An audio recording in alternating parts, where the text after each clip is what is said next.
Hi and welcome to another episode of Find Zen with VR, hosted by Virtuous Retail and Zen Finder. I'm your host Ranjit Papar and co-founder of Zen Finder. Today we're discussing a huge challenge of the new reality, which is parenting. And how do you keep your kids engaged during this period of lockdown? To help us in today's conversation, we're talking to Lacha Sangvi, who is a developmental psychologist and the founder of Firefly Counseling Center. Welcome to the show, Laja, and thank you for taking the time out to be with us today.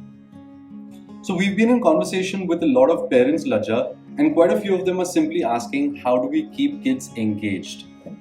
Kids are unable to fully understand the seriousness of the current issue, and because of that, might have a lot of questions. And because of the lockdown, the kids are unable to expend their physical energy. So, what would you recommend parents do at this time? So Ranjit, I'm going to basically answer this question of how to expend our children's energy in two ways. Okay, the first is going to kind of speak about the psychological energy that's built up, and second is going to be all that physical energy that's built up in our kids because they're indoors all the time. So what's happening psychologically for our kids? What we need to understand is that we're going through a crisis. And a crisis, by definition, is a period of great difficulty and vulnerability. So it's natural that we're going to be going through, and our children are going to be going through, some very primary emotions as their very survival and safety is threatened. So one of the most natural emotions that is going to come up at this time is fear and anxiety, feelings of helplessness and out of control, because we really truly are out of control right now and we're helpless. We can't change things outside our home right now. So how do we help kids through this? First, we need to understand that children are literally going through 2 or 3-fold more amounts of anxiety than we as adults are going through. The reason for this is that developmentally the prefrontal cortex is not developed. Now, the prefrontal cortex is that part of the brain which is responsible for intellectual functioning like reasoning, thinking, logic. So children truly, they're not developed in the sense of intellect the way we adults do. They truly can't comprehend and they don't understand. They can't understand what this pandemic means, what the implications are. It's developmentally not possible for them. Now that coupled with all the tidbits of information that they're going on overhearing through our adult conversations, the WhatsApp messages, the news, the dinner table conversations, and when they add their own meaning to it, there's a complete chaos and jumble in their mind. Secondly, most of them, depending on their age, haven't developed the communication and language skills to express these emotions and to work through them. So it's of paramount importance for us as caregivers and parents to understand the psychological state. So how do we help children through all this anxiety that's probably been building up within them? First and foremost, what I would like to urge or guide to parents is to accept, expect, and allow for the big emotions. Understand that there are going to be some big emotions that might be coming up right now in our children, and the way that each child kind of expresses it is going to be different. Alright? Some child may become very defiant, another child might just withdraw, another child might be waking up with nightmares or become very clingy.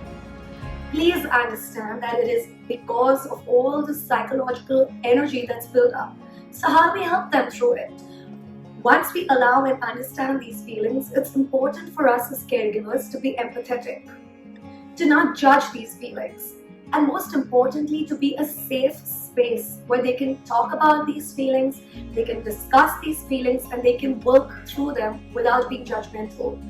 Now is the time to be compassionate, tolerant, and patient with your children. Secondly, what's really important is that, I'd like to use an example here. Just imagine that you're in an aircraft and it's going through massive turbulence. And then you suddenly hear the voice of your pilot. And he's telling you to put on your seatbelt. He's giving you all the necessary instructions, what you need to know to get through the turbulence. We feel relieved, we feel relaxed. We know that we're taken care of, that the pilot knows what he's doing. How would you feel if the pilot was panicking and giving you instructions out of a place of fear and anxiety? Scared, right? So remember that you are the pilot of the aircraft of your home in this period of turbulence. So make sure that you're calm, you're centered, you're grounded as you're going through your daily routines. Thirdly, talk. Talk to the children about COVID. Of course, you don't need to give them too much information because that's not healthy either. But not talking about it, suppressing it, also is not going to help either. When children get age-appropriate facts from a safe source, they feel safe and they feel in control. So answer their questions, set time aside. Obviously, don't overdo it. Thirdly, remember that in this time of helplessness, children are seeking control.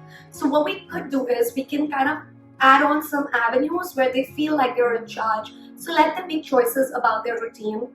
Talk to them about what kind of food they'd like to eat today, simple stuff. Whether for the younger kids, you can let them choose the clothes they want to wear. Basically, let them have some choice, some control in their day-to-day life. All right? And also, what I like to do with like a lot of my older kids is you can actually take a pen and paper and you can make them write down, like, draw two circles. The inner circle are things which are in their control. Let them list it out. And the outer circle that you draw, write down things which are not in their control. And just the small, simple exercise helps the children feel more relaxed. So Ranjit, this is about the question of psychological energy. Now I'm going to come to the second part of my thing, all that physical energy that's pent up. How do we kind of help them while they're not able to go outdoors? So first and foremost, routine is very, very important. So sit with your kids, okay, because it's like overnight their home and school routine has been taken away. Alright, so what you need to do is you need to sit with the children, let them have control in that process too. So plan it with them, make it like a fun exercise, and let your routine be consistent. Okay, kind of let it have a balance of both structured activities and even time for free play. And when you're adhering to the routine, balance is the key. So you don't want to be too rigid about implementing it, and at the same time you want to make sure that it is not totally going out of the window and that you're kind of managing to follow that timetable that you've together set. Another very important thing is make way for some kind of physical exercise during the day. You can play tons of games with them. There's lots of stuff available on YouTube. You can think of creative and innovative ways to set up obstacle courses at home, do simple jumping jacks, use the skipping rope, all of that. Thirdly, let them get creative. Things like craft exercises, getting them involved in baking, making new projects, science experiments, all of that helps all that energy that's building up to find some kind of outlet. Fourthly, involve them in household chores and routines. Things like folding clothes, setting the table, doing the dishes. Make it fun. The key is to have a lot of fun.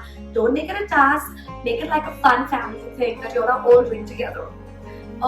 Fifth, what you can do is read tons of books, play board games, and I think you can also schedule Zoom sessions with their kids that helps meet their needs for social communication and meeting their friends.